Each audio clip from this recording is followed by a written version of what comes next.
Alrighty, the moment you've all been waiting for. But first, some introductions. So we've got from Belfago and Belfago coming all the way over from Spain, Higini right here, and we also have Juan. Came all the way over from Spain and brought this beautiful fish with him. And let's not forget Tajiri. These guys, again, like I said, came all the way over from Spain. Without further ado, we'll go ahead and take this forward. But if you are with the American Culinary Federation, go ahead in the back and see, where's Rosemary? Right there. You can get continuing education credit hours right here with Rosemary with the American Culinary Federation right afterwards. Go ahead and see her. All right, without further ado, let's get started. All right. Okay. Hi, everybody. How you doing today? This guy over here is, well, what can we do with it? I don't know. What do you want to do with it? We cut it up? Yeah, you guys want to cut it up? Yeah, let's cut it up. So this is a bluefin tuna. Specifically, it comes from the Mediterranean, northwestern Mediterranean. That's the northern part of Spain. That's where we are located. I think, if I'm not wrong, this one piece was 190 kilos, which would be around like 400 pounds or something like that. That's actually a medium size, like smallish size for us. But yeah, this is what we brought today. And Mr. Tajiri here, who's in charge of our quality department at the plant, is gonna do this show for us. I don't know, right now I don't think you can see much, but what he's doing is removing the cheeks. You know, fish this large, you can use pretty much every part of it, every single part of it, and you get a lot of meat out of every single bit that you can cut off from it. So you can see one cheek here. It looks like, I don't know, like a pork cheek or like a beef cheek, cow cheek. I don't really know how to say that. He's now working the rest of the head. There you go. He's chopping the chin. That's another delicious bit, actually. These are really specialty cuts, so to speak. It's not easy to get your hands on them, because out of this 400-pound fish, what are we getting? Like, I don't know, 2 pounds of, one cheek over here, one cheek over there. It's like 2 pounds of it. Then you have the chin, which is maybe 2 pounds again, or 1.5 pounds.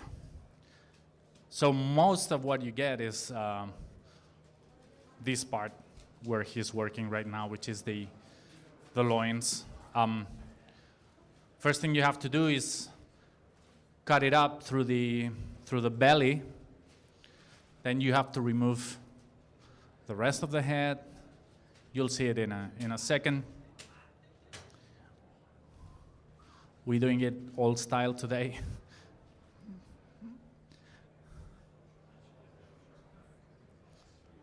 Yeah, just as Chris was telling me just now. Obviously, you need a sharp knife for this.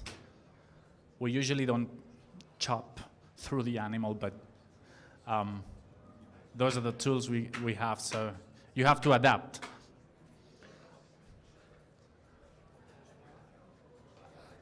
As you will find out if you look us up on the internet, this is a wild fish, actually.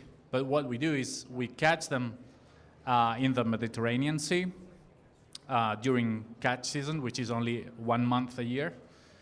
And we keep them live in our, so to speak, marine ranch. I don't like it. This is not a farmed product. It's a wild fish that we just keep for a few months, basically in order for it to recover. We fish it in the beginning of summer, just after it's been spawning freely in the Mediterranean. These animals, once the spawning season starts, they stop feeding. They can just go without eating for like 2, 3, 4 months even. Plus, they've been migrating from all the way from the North Atlantic down to the Mediterranean, where the spawning grounds are. So when we catch them, they are really lean. There's not 1 ounce of fat left on these animals. So basically, we have to keep them and let them finish the spawning, let them feed again so they regain their weight and their fat content, because that's what you want to get from a bluefin tuna. Otherwise, you wouldn't pay a lot of money. It's not a cheap product. And you want it to be fatty and smooth in your mouth, and you want it to melt. You want that famous toro, the toro otoro or chutoro, well, the toro texture in your mouth. So in order to do that, we have to keep them for a few months, feeding them. We only feed them wild-caught bluefish, such as mackerel and herring, basically. That's what we give them.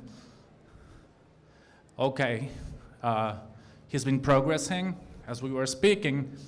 This bit over here, I guess in English you would call it like the head meat. In Japanese they call it the noten. In Spanish we have several names for this. This is a really, really good, it's got a lot of culinary possibilities. But again, you're getting like 2 pounds of it out of a 400-pound tuna, so it's not easy to get your hands on this. Lucky for you guys, we sell it. So, well, Fortune does on our behalf. So maybe you can get your hands on it. That's the rest of the head. So as I was speaking, yep, you have a question? Okay. Morrillo. Yeah, we have there's 2 different words actually, the ones on top and the ones below. One is the morrillo and the other one is the mormo, and then contramormo. So we have at least 3 words for the head meat, depending on. So as I was saying, these animals are wild. You can see a little tag here. This is the traceability. This is probably the most strictly regulated fishery in the world right now. Bluefin tuna, as you know, there's been some controversy around it. Lucky for everybody, the situation has changed dramatically during the last few years, thanks to the implementation of these really, really strict rules, international laws, and most importantly, thanks to the effort that the companies such as us have been doing to get these rules to work, actually. Without the cooperation of companies, there's not much you can do. So in the Mediterranean, the situation right now is quite good. In fact, some people say there's too much bluefin tuna in the Mediterranean Sea right now because they're eating away all the anchovy and all the sardines and everything. So now the pendulum is back on the other side, and people are calling for increasing catch quotas and things like that. But, sorry? Reducing the prices. Talk to Fortune. Maybe, yeah. Yeah, the situation is there's a bit of an overabundance of bluefin tuna right now. So companies like us have to find ways to hedge against those price reductions that the gentleman here was talking about. So what we do is we try to do things that nobody else does. First and most important, it's not just about having a fully law-compliant tuna, which actually there's a lot of illegally caught tuna anyway, but well, the very basic thing is to abide the law. So everybody pretty much does that. We go an extra mile. We have our own in-house traceability program. No, just do it the Japanese way. We do half the Japanese way and half the Spanish way. Sí. Yeah. So we're going to do two styles. We'll show you. As I was saying, we go the extra mile. We have invested literally millions developing this traceability system that unfortunately I cannot show you right now, but if anybody wants to know more about this, you can drop by our booth later. I'll be happy to explain in detail how it works. Basically what it means, this traceability system we have is that it means that whenever you get one piece of our tuna on your plate at the restaurant, you'll be able to check the whole information, when it was caught, the weight, a lot of information that the consumers nowadays want to know. We're pretty much the only company in the world doing anything even remotely similar to that. But again, this is a very lengthy explanation, which probably you don't want to listen to right now because you want to see this beautiful Otoro piece here. Show it again. This is what makes bluefin tuna bluefin tuna. And this is what everybody is looking for. This is the belly itself, the world famous Otoro in Japanese. Otoro means the melting bit. And that's exactly what happens when you put this into your mouth. It just melts away. This bluefin tuna, this specific bluefin tuna was probably, what do you think, how much fat can it have? What do you think? 60%. 16, Yeah. it's about that. So that's on average. 16% of this tuna is this omega-3, omega-6, these good oily fats. But of course, the content of these fats in the belly part is much higher. It could be like probably 32%. It's probably twice as much as the average content. So you can imagine how tasty and smooth this particular bit is. Now, as you can see, he did this very strange thing, right? He just removed the belly in a diagonal cut here. That's the way we cut it in Spain. It's completely different to what most of you are going to see, because most people know the Japanese way of cutting the tuna. This is just so you know that there's other ways to do it, not just the Japanese way. We're having a little issue progressing here. You okay? Okay. If we had slightly different knives that we usually use, I would tell you how in Spain we call this process of separating the loins, the ronqueo. Like roncar is what you do when you're sleeping and you're like snoring. This sound like that you do when you snore, that's exactly what you can hear when you're just running your knife through the bones. So that's the actual word in Spain. To cut up a tuna is to ronquear a bluefin tuna. You cannot hear it now because the tools we're using here are different, but it's just some curiosity here. Okay. You're almost there. That's yeah. What else can I tell you about this? There's lots of bluefin tuna, as we were mentioning just now, but not all bluefin tuna was created equal. First, as I already said, this is not a farmed bluefin tuna. You can get some 100% farmed bluefin tuna from Japan at the moment. They have finally achieved it. It's economic ruin for them, but they keep doing it because they think that they have to do it.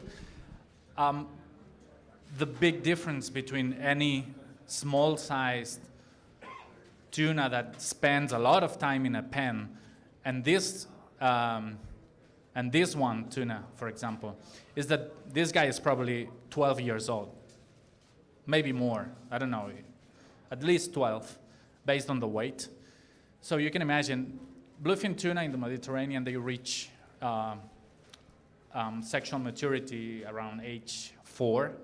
So they spend their 4 first years swimming around the Mediterranean, which is a warm, like slightly salty water, okay? But once they reach adulthood, they just move out all the way to the North Atlantic. And that's when they start feeding, like seriously feeding. And they start swimming back and forth every year. And every year in summer, they come back to the same exact spot where they were born, just like salmons do, to spawn again.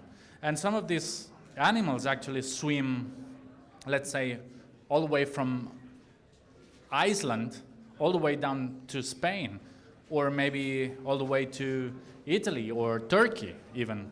So the amount of miles, thousands of miles these fish swim every year gives their flesh a completely different texture compared to any other bluefin tuna that is currently available in most markets.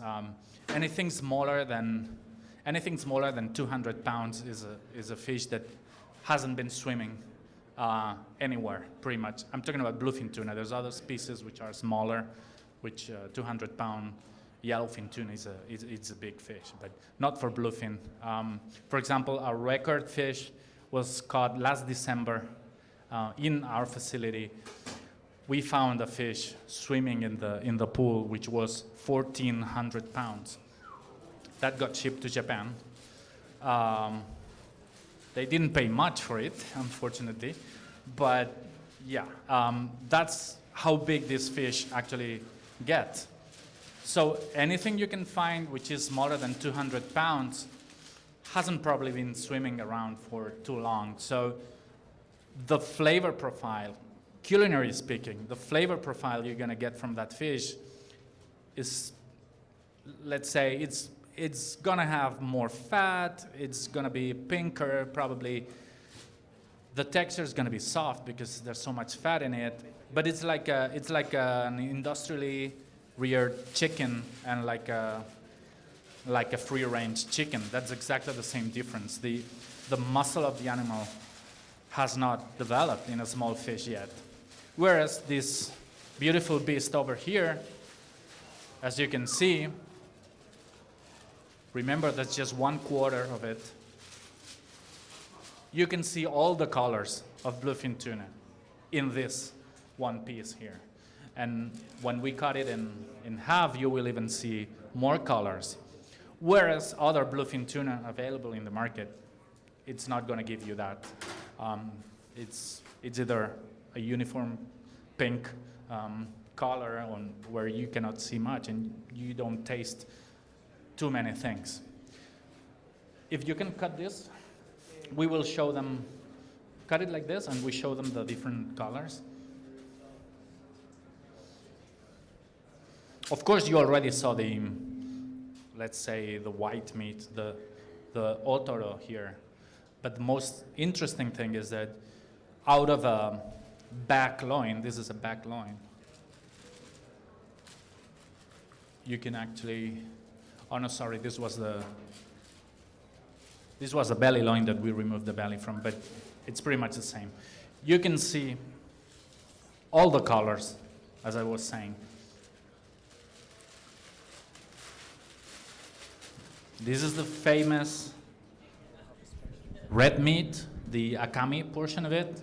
And as you get closer to the skin, it starts to accumulate fat in order to protect itself from the cold North Atlantic waters.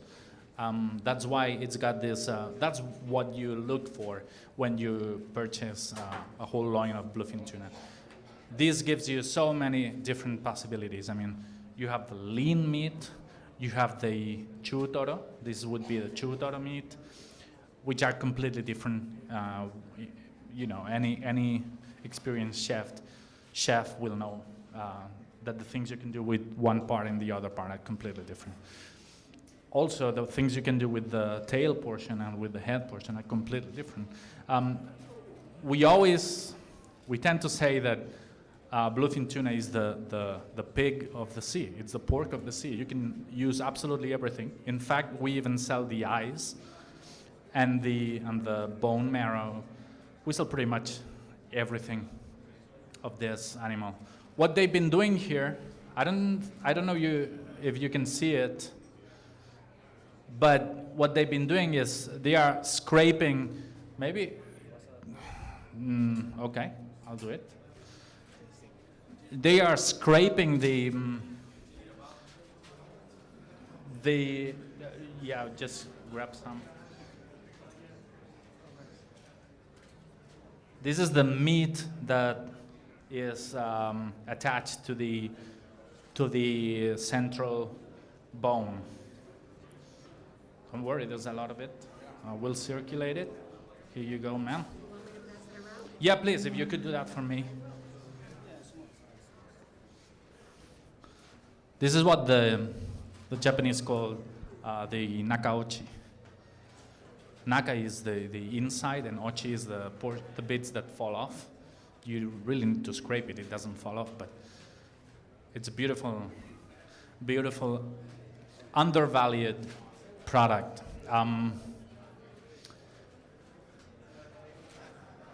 How you guys like it? Is it good? Okay. Okay. There's more over there in our booth, so don't desperate if you don't get any of this.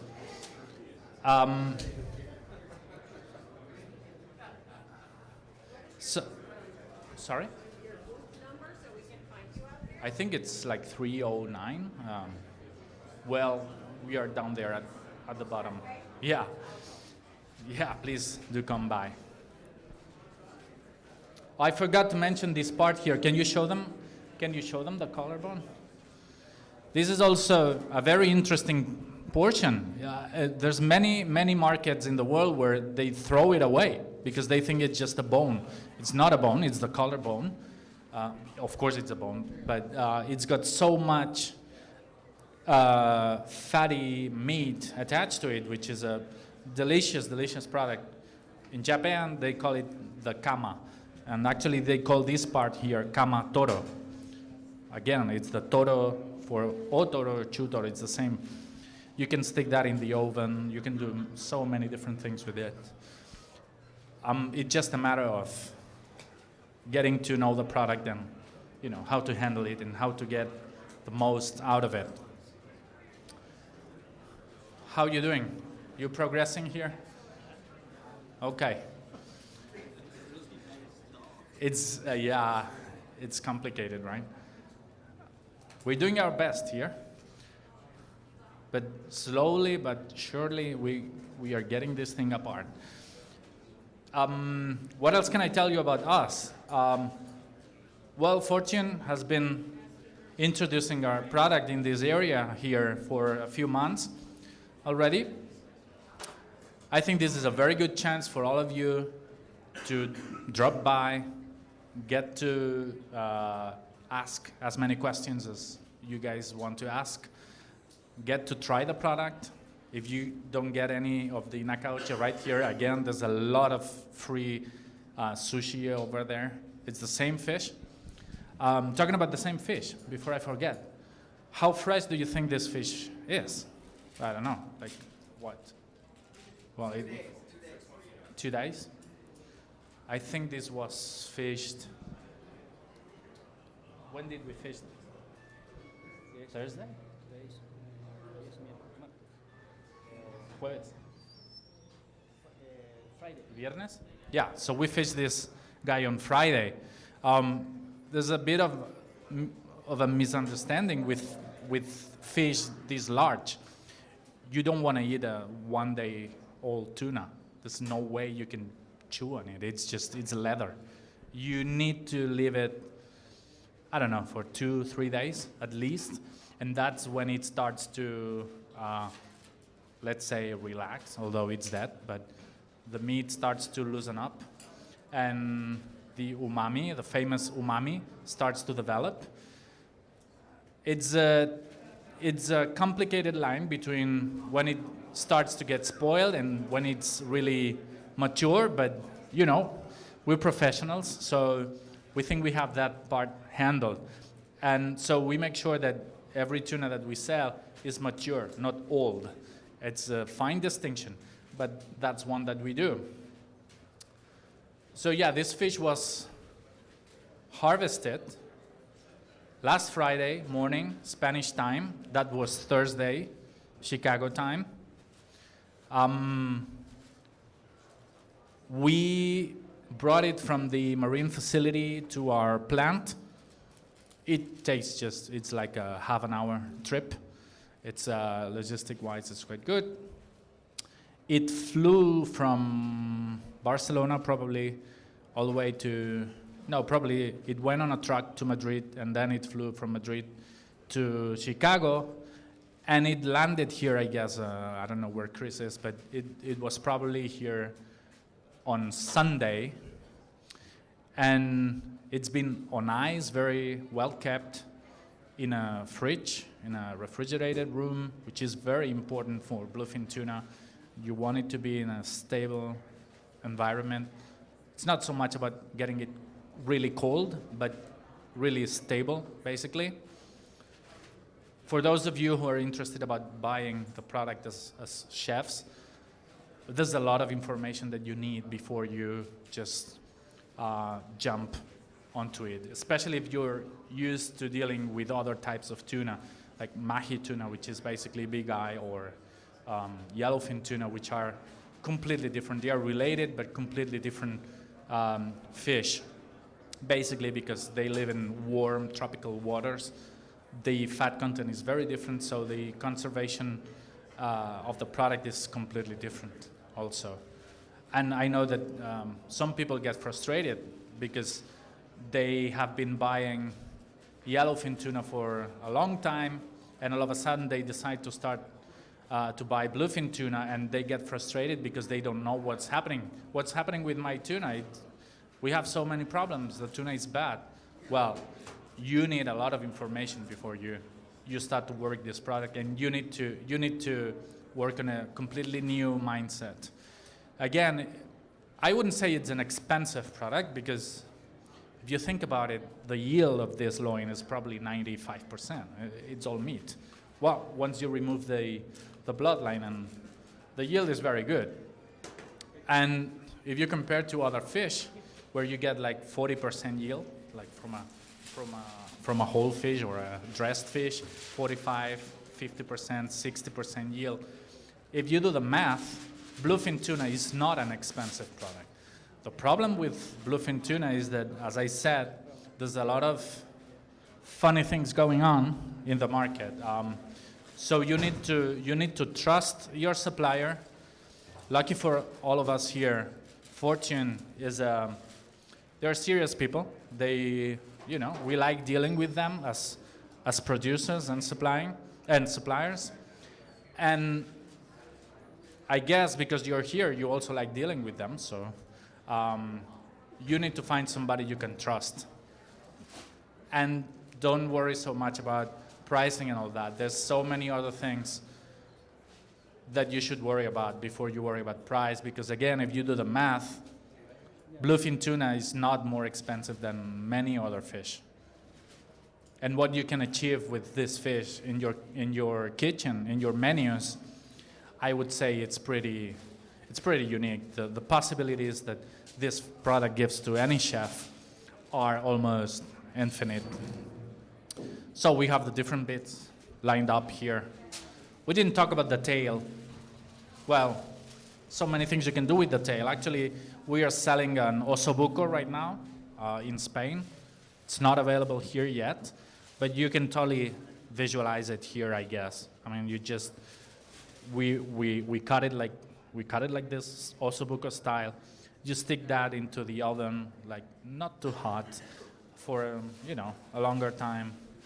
Well, and then it blows your mind, basically.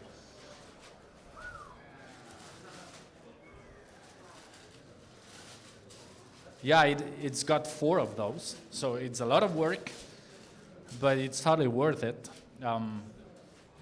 What do you want to do? You want to stop? Because it's getting a bit difficult, right?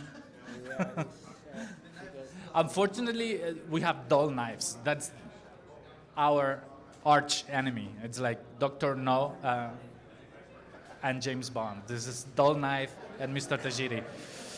So I don't know if you can go, and if we have time. I don't know if we really have a lot of time here.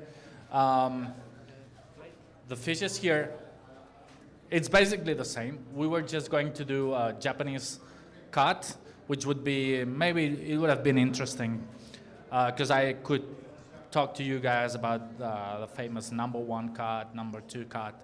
But, well, we can discuss that at the booth if any of you guys are interested. There's another round of Nakaochi coming now. And I don't know, I really don't know if we have too much time. Is Sarah around? Anyway, thank you guys for coming. Just visit our booth, ask questions. We're here to answer all your questions, and come and have some free sushi.